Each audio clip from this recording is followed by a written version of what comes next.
vamos ler a palavra do Senhor e antes vamos orar. Eu queria convidar você a orar comigo. Repita comigo essa oração. Senhor Deus, em nome de Jesus, a tua palavra será lida. Abre a minha mente e o meu coração.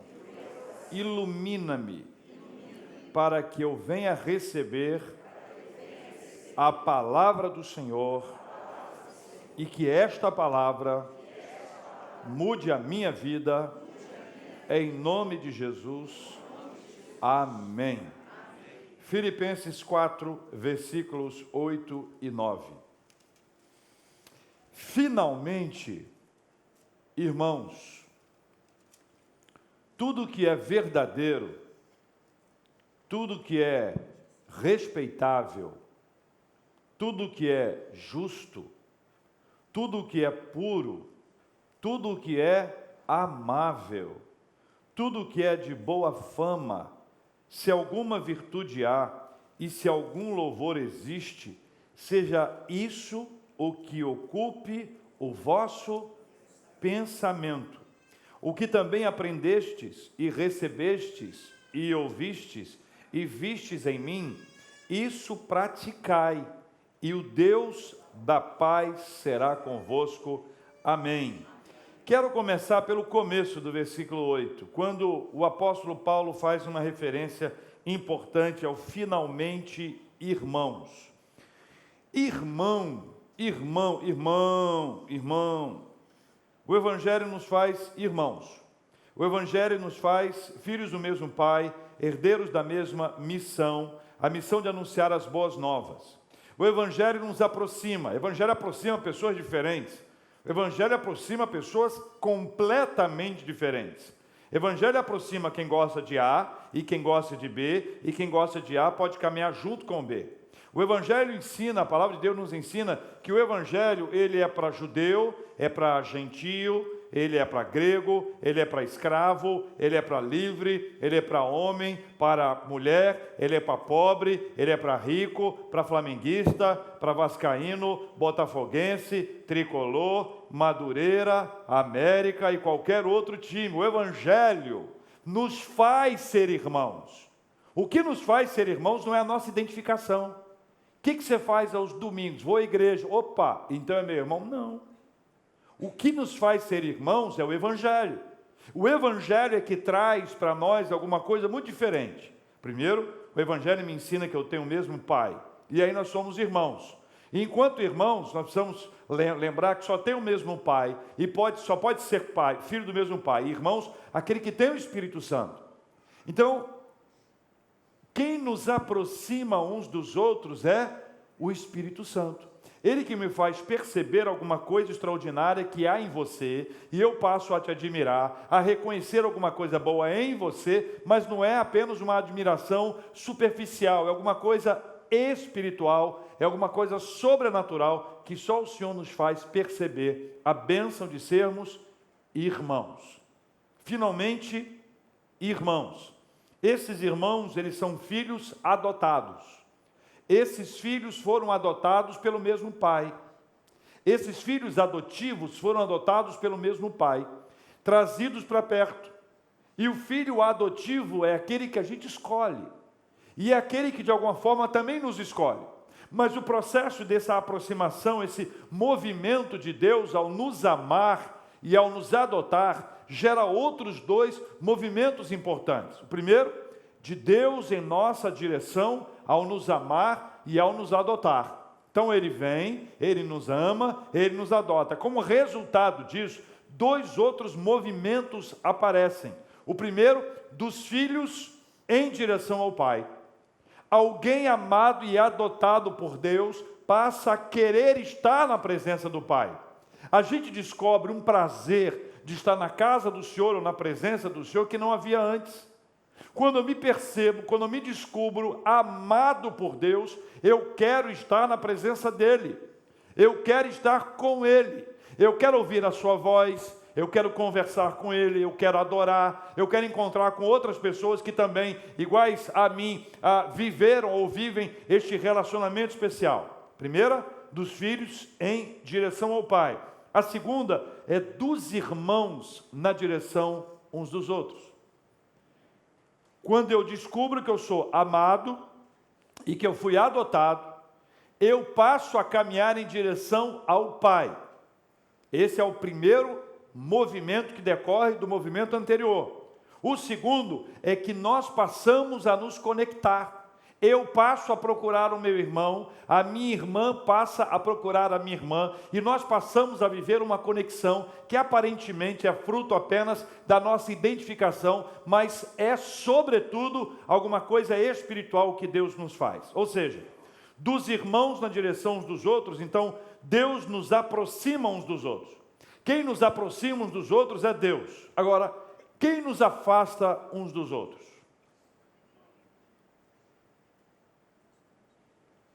Vou responder, tendo ouvido algumas aqui, mas de forma objetiva. Deus nos aproxima uns dos outros, e quem nos afasta uns dos outros é o pecado. O pecado nos afasta uns dos outros. O pecado da vaidade, o pecado da covardia, o pecado da maledicência, qualquer pecado que venha a gerar esse afastamento, ele está sendo produzido com esse objetivo.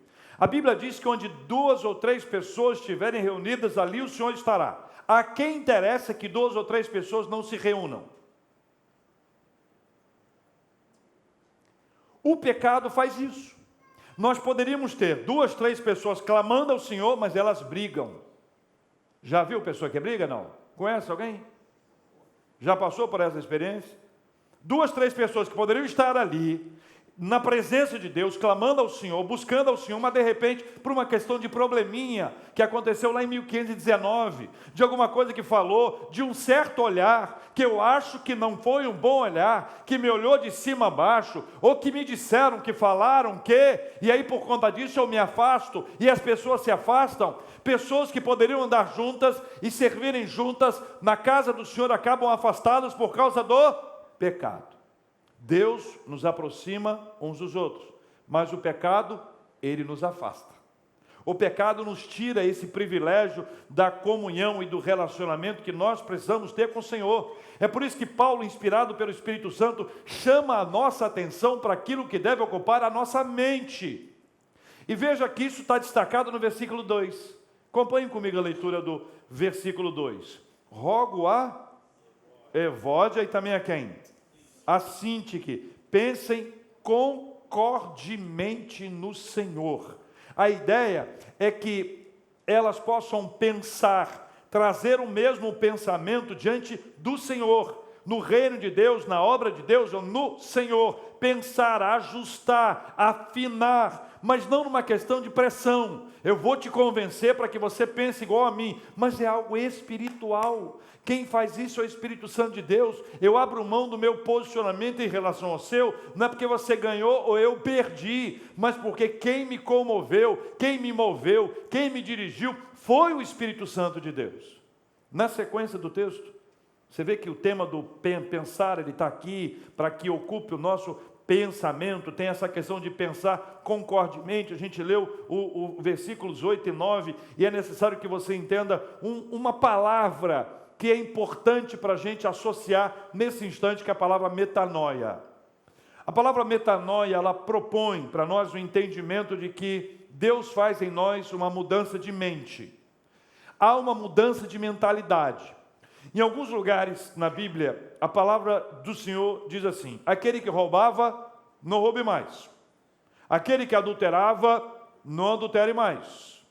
Aquele que não mais. Ou seja, há um movimento de transformação da nossa mentalidade. Para quem não conhece o Evangelho, pode até achar que isso é uma espécie de manipulação da mente, um controle da mente que é exercido sobre as pessoas e elas ficam diferentes. Nós aqui, na Igreja Presbiteriana do Brasil inteiro, nós somos absolutamente contrários a qualquer tipo de manipulação. Nosso princípio é a palavra. Se há alguma mudança que vai acontecer na minha ou na sua vida, é fruto da ação de Deus. A nossa mentalidade muda. Uma pessoa habituada a ter um tipo de negócio que é gerado a partir de uma injustiça, um episódio de corrupção, para ele ou para ela, isso era uma coisa normal. Não doía. Fazia isso tranquilamente, ainda justificava. Quando o evangelho chega, é como aquele quarto, essa é um exemplo simples que eu gosto de utilizar. É aquele quarto que está fechado, porque a luz acabou, está totalmente escuro, e você não lembra mais que está tudo desarrumado. Quando acende a luz, meu Deus, quem desarrumou esse quarto? Só tem você em casa. Quem foi? O inimigo, foi o inimigo. Vai botar a culpa no inimigo ainda. Essa desarrumação que anteriormente era normal, passa a ser mudada a partir do instante que Deus vai mudando a minha mentalidade. Eu passo a enxergar uma série de coisas de maneiras diferentes. Vou te dar um outro exemplo. A mentalidade, quando é mudada pelo Espírito Santo, ela me faz ver trabalho de uma forma diferente. A lógica do trabalho, para muita gente, é como se o trabalho fosse uma opressão. Alguém é capaz de até dizer que o trabalho é uma ferramenta do inferno para nos fustigar. Pergunta isso para o desempregado. A mentalidade do trabalho é que o trabalho é uma bênção. O trabalho é uma bênção. A mentalidade é que eu posso exercer o meu trabalho ministerialmente, porque eu passo a entender que eu não tenho uma vida departamentalizada, eu não tenho uma vida de segmentos. Essa aqui é a área do trabalho, essa aqui é a área da igreja, essa aqui é a área do casamento, essa aqui é a área do lazer. Então, em cada uma dessas áreas eu sou uma pessoa. Não. A nova mentalidade proposta pelo Evangelho mostra que existe uma coisa integral, é uma perspectiva holística. O homem inteiro é alcançado pelo Evangelho, a mulher inteira é alcançada pelo Evangelho. O Evangelho que muda a nossa mente, ele muda a nossa mente no trabalho, na escola, no lazer, em casa, em qualquer lugar. Eu sou mesmo cristão, gerando impacto através da ação do Espírito Santo de Deus. Nessa altura, meus irmãos, é necessário que a gente entenda que cada uma dessas mudanças é promovida pelo Espírito Santo por meio da palavra. Mas eu quero fazer um parênteses. Muitas pessoas negligenciam este assunto. Há uma negligência sobre aquilo que eu penso. Se eu compreendo que o Espírito Santo promove uma nova mentalidade, se essa nova mentalidade é gerada pelo Espírito Santo, se a palavra de Deus gera mudança na minha vida, e aí eu vou ler esse texto agora, eu preciso compreender que algumas coisas que têm ocupado a minha mente, ou algumas coisas nas quais eu tenho gastado tempo, ou que eu tenho pensado, eu tenho andado pensando a respeito delas, elas podem ocupar a minha mente de uma forma terrível, pecaminosa, me afastando de Deus e criando em mim uma inibição para um crescimento e um desenvolvimento espiritual. Veja o que diz a Bíblia, meus irmãos. Eu quero citar 2 exemplos apenas de 2 circunstâncias em que alguma coisa aconteceu no pensamento e que depois gerou uma prática. O pensamento, ele é o primeiro passo para que gere a prática. Na Bíblia conta a história de um moço, de um profeta, um moço chamado Geazi. Você conhece a história dele ou não? Geazi era um moço extraordinário, acompanhando o profeta. O profeta realizava e ele estava acompanhando. O Geazi testemunhou milagres maravilhosos, extraordinários. Uma vez, um comandante do exército do rei da Síria, chamado Naamã, que era um homem que tinha lepra, ele foi até o profeta Eliseu, e o profeta Eliseu deu a ele uma orientação, e a orientação era simples: devia entrar lá no rio, tomar 7 banhos, saía dali e saía curado. A cura aconteceu, o Naamã ficou tão grato, tão feliz, queria reconhecer com gratidão aquele ato. Ele levou um presente para o profeta, presente dos mais diversos. O profeta disse: não, eu não quero. Do lado do profeta, Geazi. O profeta disse: eu não quero. Geazi pensou. Posso dizer para você que ele pensou? Que a Bíblia depois conta, tá? Isso eu quero. A ação do profeta foi: eu não quero isso. A ação do Geazi no seu coração foi: eu quero isso. E lá no livro de 2 Reis, capítulo 5, versículos 19 e 20, diz assim: quando Naamã se tinha afastado certa distância, Geazi, o moço de Eliseu, homem de Deus, disse consigo,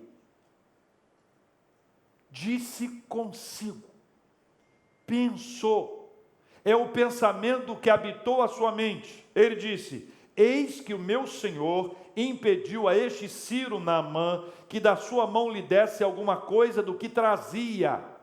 Ele ainda usa o nome de Deus. Porém, tão certo como vive o Senhor, hei de correr atrás dele e receberei dele alguma coisa. O ato de correr atrás dele foi precedido pelo ato de pensar, de dizer consigo, ou dizer para si mesmo, de trazer isso à sua mente. E quando ele pensou isso, ele arquitetou um plano. E ao arquitetar esse plano, ele viu desenhado diante dele essa série de possibilidades. E sabe o que ele fez? Ele foi atrás de Naamã. Ele pegou aquele presente que ele queria. Ele levou lá para a sua casa, escondeu lá na sua tenda e ficou quietinho. Aí Eliseu disse para ele assim: Geazi, de onde vens, Geazi? Geazi respondeu como muitos filhos respondem aos seus pais: eu fiz nada, não estou aqui, eu não fui para lugar nenhum. E aí Eliseu diz: olha, você não entende que o meu espírito acompanhou o seu espírito, o Senhor revelou ao profeta o que estava acontecendo. Essa dimensão de ação, ela começa no pensamento. O pensamento é o lugar onde essas coisas são geradas. Veja como é perigoso isso.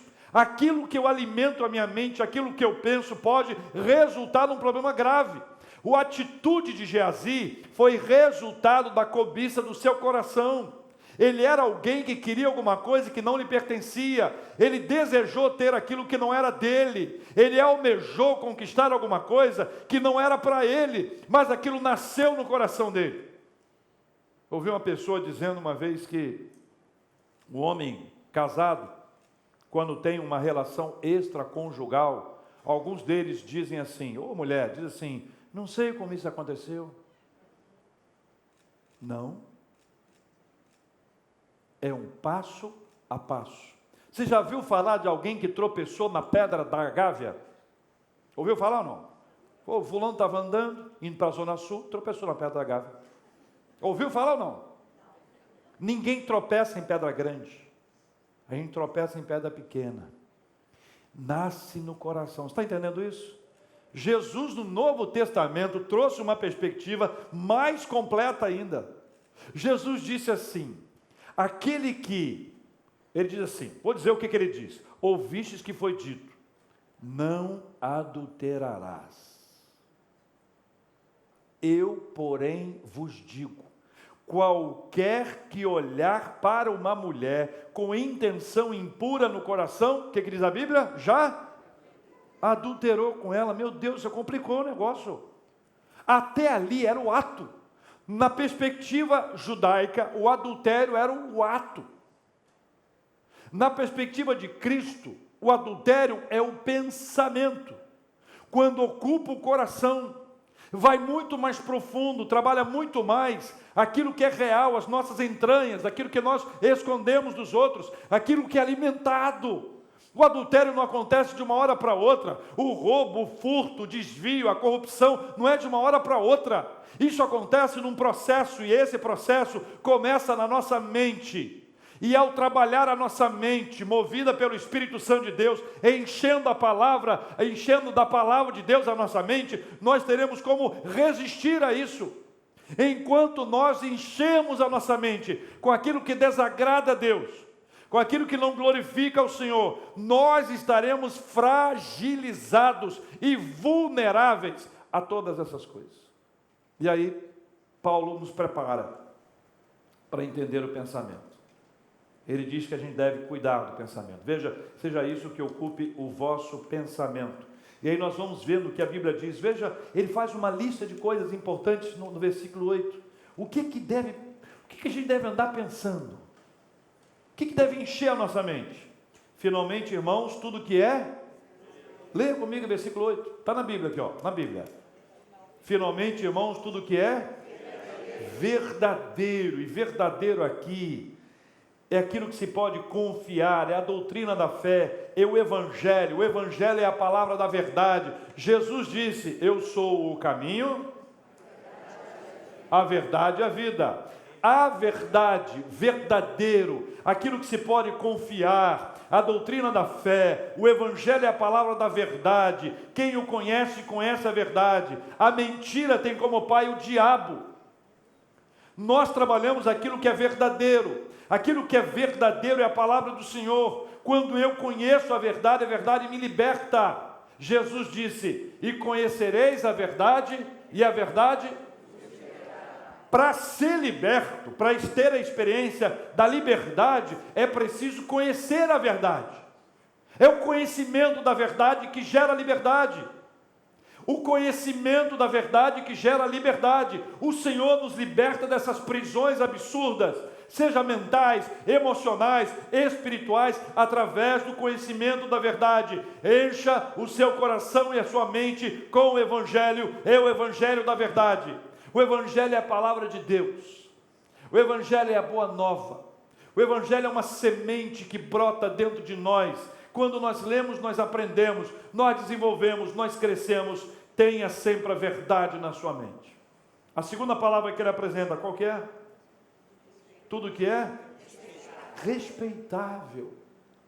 Brasileiros e brasileiras.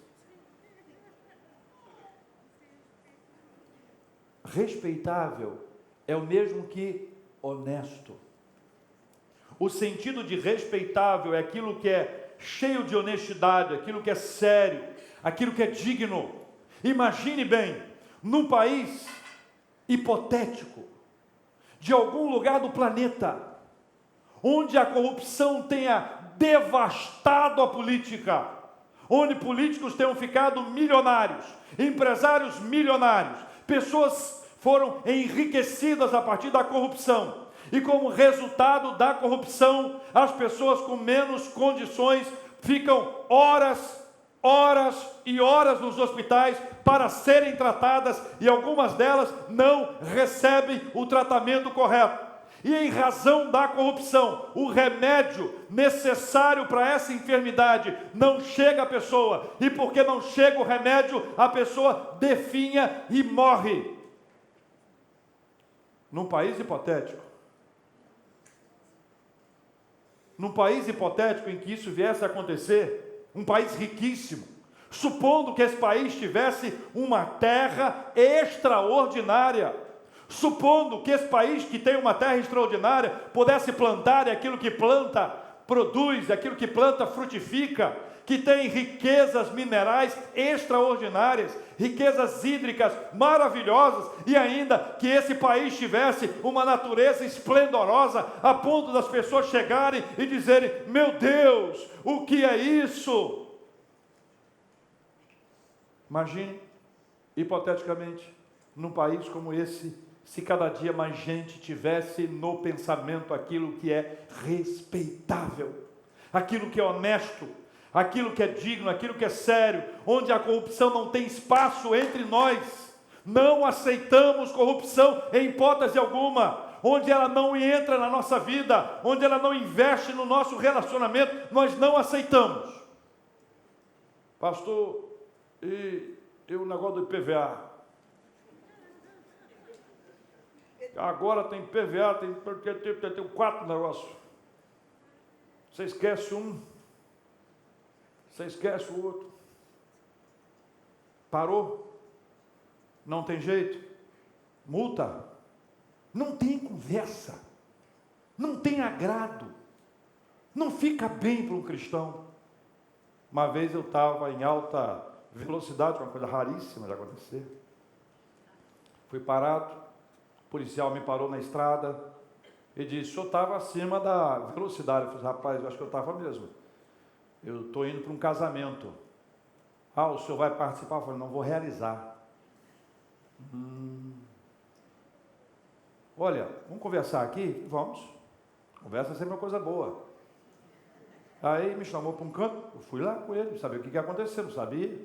Ele falou: olha, a multa vai custar X. Mas se der uma contribuição, isso sai 10 vezes menos X. Você faz a conta matemática. Capaz de alguém fazer a conta e falar: vai sobrar ainda para o dízimo.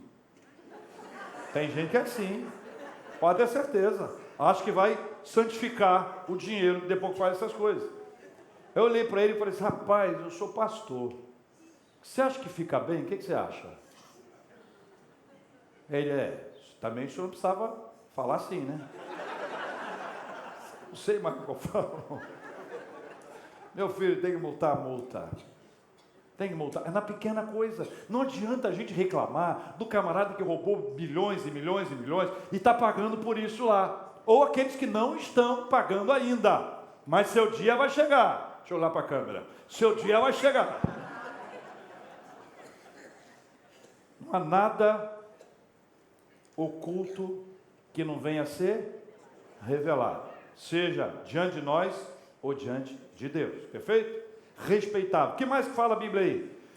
Verdadeiro, respeitável e justo. Felipe Melanchthon, sobre esta palavra, diz: a justiça aqui deve ser entendida como justiça particular, como é determinada em cada lugar. Profanar a justiça é um grande pecado, punido pelo Estado e pelos magistrados, em especial por Deus, digo eu. Felipe falou dele. A gratidão pelos atos justos de Deus e o seu procedimento reto. Justiça divina. Deixa eu fazer com você uma distinção entre justiça e vingança. Tem gente que diz que quer justiça, mas quer vingança. Tem que ter justiça. Mas quando faz justiça assim, é quase que assim. Tem justiça, justiça, justiça. Tem uma diferença entre justiça e vingança. Tem gente que só quer ver sangue. É ou não é verdade? Quer ver sangue. Justiça com as próprias mãos existe? Justiça com as próprias mãos? Será que isso é justiça? Eu estava uma vez e disse que tinha um assalto num prédio. Fui fazer o que lá? Já vou eu para ver o que está acontecendo, né? Jornalista, curioso, tem que ver a coisa de perto. Daqui a pouco as pessoas começaram a gritar que tinha que bater no cara, vão fazer isso, fazer aquilo. A massa, quando um grita, os outros gritam junto. Tem que matar, tem que matar, matar. E as pessoas começam a gritar. Massa manipulada pelo momento, pela emoção, é complicado. A justiça é divina, a vingança é humana. Quem quer sangue tem que se lembrar que o sangue pela justiça já foi derramado. É o sangue de Jesus. Nós queremos justiça, que as coisas sejam feitas corretamente. Vingança não. A vingança cabe ao Senhor. A Bíblia diz que Deus é o vingador. Quem é capaz de trazer isso de forma correta e justa é o Senhor. Todo o nosso ponto de vista é comprometido pelo pecado e eu não consigo enxergar a melhor maneira dessas coisas acontecerem. Próxima palavra. Verdadeiro, respeitável, justo, tudo que é puro. Meus irmãos, puro, pureza. A pureza está conectada à santificação. Santificação. Hebreus 12:14 diz que sem a santificação, quem lembra o restante? Eu vou falar para todo mundo, quem não aprendeu ainda aprender, que nós estamos aprendendo sempre. Ninguém verá o Senhor. Complicou, não complicou não? O que você acha? Hebreus 12:14, sem a santificação, ninguém verá ao Senhor. Não se poderá ver o Senhor se não houver uma vida de santificação. A palavra santo significa separado. É como se colocasse à parte. É como se dissesse, não se mistura, não é a mesma coisa. Santificação é um processo, é uma luta diária, mas se for uma luta em que você é a única pessoa que luta, você não vencerá. Por isso que santificação tem uma ação divina e tem uma ação humana. A ação divina, Espírito Santo. O Espírito Santo nos convence do pecado, da justiça e do juízo. Quem nos santifica é o Espírito Santo. A expressão poderia ser Espírito Santificação. Só há santificação em razão da ação do Espírito. Mas tem uma participação humana. Eu busco ao Senhor, eu luto contra a minha carne. Há uma expressão paulina, esmurrar o próprio corpo. Não é literal, mas é essa a ideia. Essa ideia da luta, da batalha, não é uma coisa de, pastor, é mais forte do que eu. Mas não é mais forte que o Senhor Jesus, amém, irmãos? É mais forte do que eu, claro que é. Toda pessoa que nos procura em algum momento, ou na igreja, ou na rádio, e me diz, olha, essa é uma luta que eu enfrento, e isso é mais forte do que eu digo, é verdade. É mais forte que você, é mais forte que eu. A única chance da gente sair disso é a ação do Senhor. Por isso que a Bíblia, quando fala sobre tentação, diz que não vos sobreveio tentação que não fosse humana, mas com a tentação o Senhor também nos dará o livramento. 1 Coríntios capítulo 10. O livramento vem do Senhor. Mas eu tenho que lutar. Eu não posso ser uma pessoa que estou lutando, hein? Estou lutando. Que lutando? Lutando. Agora sim, fazendo assim. Martinho Lutero, aliás, essa frase eu já ouvi atribuída a outras pessoas.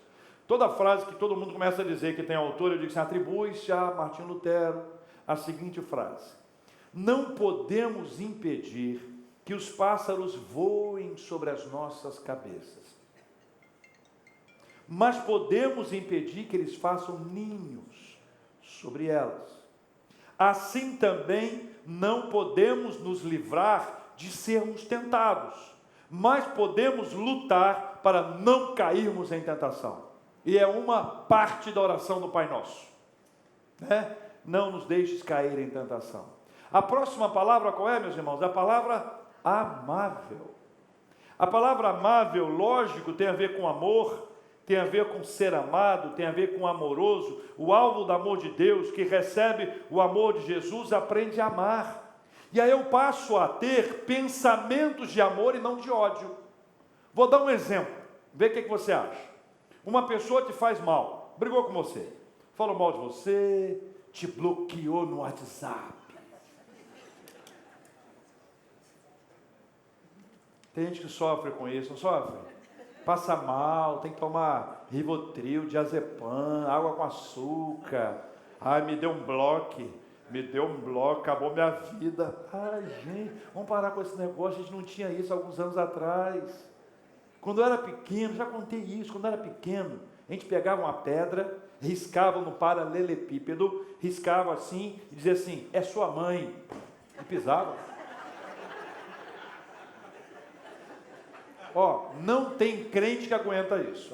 Minha mãe, não, é só um risco, não dá. Quando faz isso, a gente voava em cima do outro. Só que isso não era feito pelo outro. O outro dizia assim, duas pessoas, aí entro eu no meio, riscava aqui e dizia assim, aí, sua mãe, sabe o que ele disse? Aí, em vez de eu brigar com o cara que pisava, eu brigava com outro cara que ia dizer que... E essas coisas que depois a gente vai evoluindo, eu não sei se evolui ou não, e deu bloco, me deu bloco lá no Face, me bloqueou lá. E a gente começa umas bobagens, como se isso fosse coisa importante para a nossa vida. Mas, voltando aqui ao exemplo, te bloqueou, você é culpar morrer. Se eu pegar agora, você vai ver. Me chama de novo que vai ver. E a pessoa fica nervosa. Aí, se você encher o seu pensamento de ódio, o que vai acontecer? Quando você encontrar essa pessoa... olha o tom de voz como é que muda. Olá, boa noite, tudo legal com você? WhatsApp. Agora, encha de amor, em vez de ódio. Quando você enche de amor e não de ódio, o que acontece? Fica muito mais favorável. Você fica muito mais aberto a se conectar à pessoa, a dizer, poxa, deve estar passando alguma coisa, deve ter sido sem querer. 3 vezes já.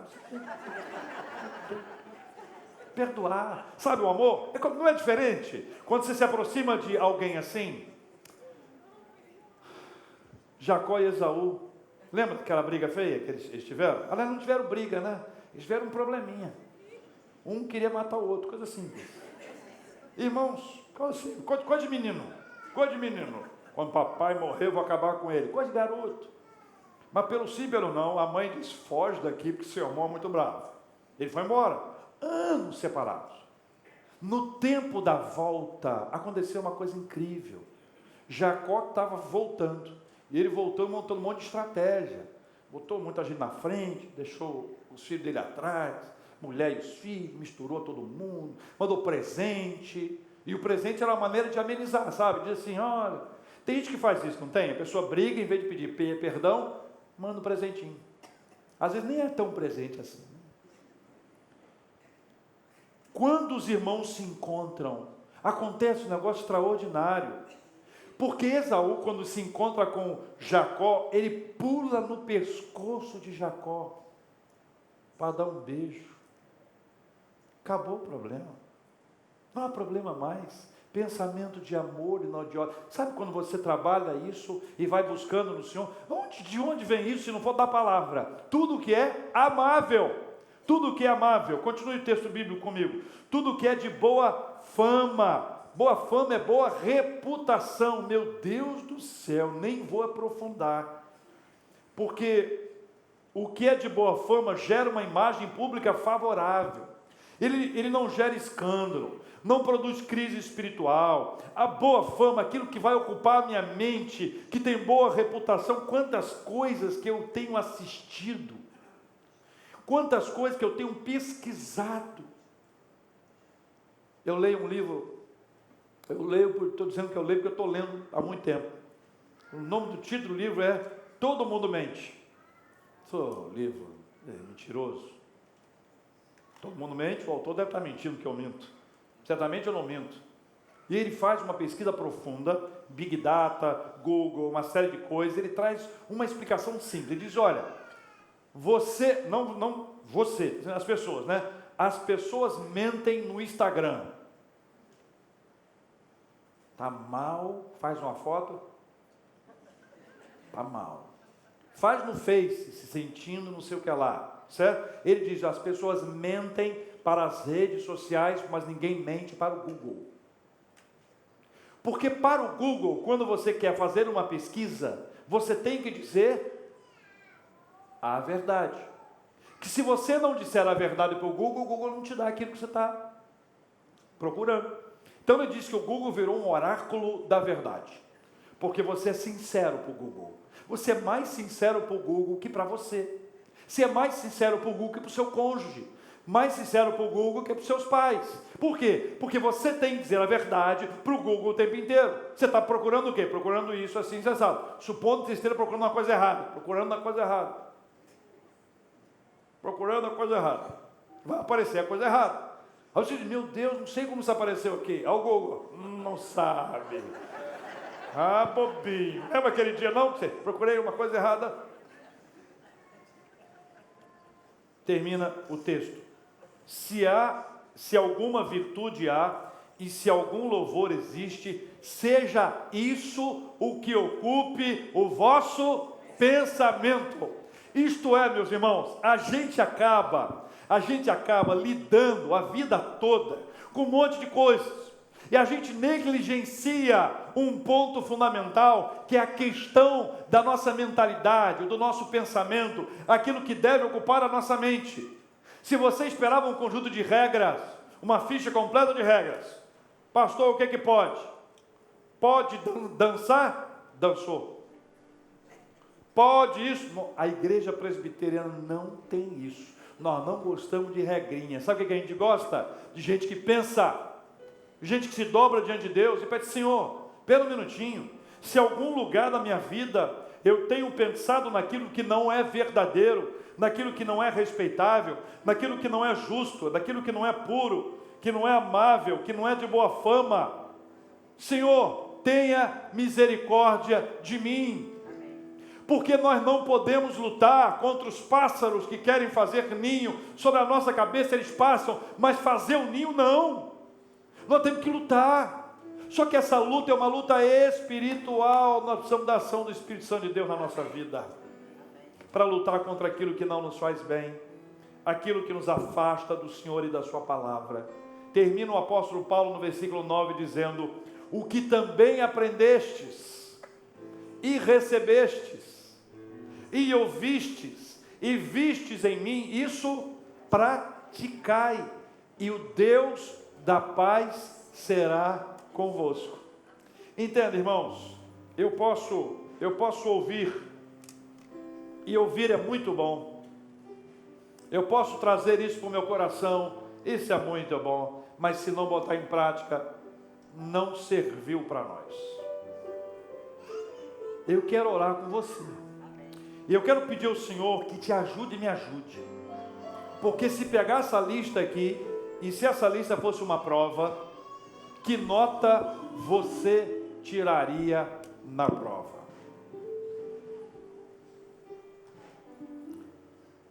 Nós vamos orar. Porque eu não sei. Eu sei a minha nota.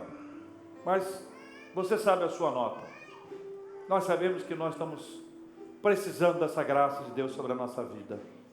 E clamar ao Senhor para que Ele nos ajude nessa batalha que acontece no campo da nossa mente, que prepara a gente para a ação. Lembra de Geazi? Aquele pensamento criado e desenvolvido na mente dele, acabou com a sua atitude que gerou a enfermidade para ele. Jesus disse que o pensamento no adultério já é o adultério. Nós precisamos trazer isso à nossa mente e dizer: Senhor, que as coisas que a Tua palavra nos ensina, sejam elas que ocupem o meu pensamento, mas isso não acontece com a Bíblia fechada. Isso não vai acontecer se você não orar.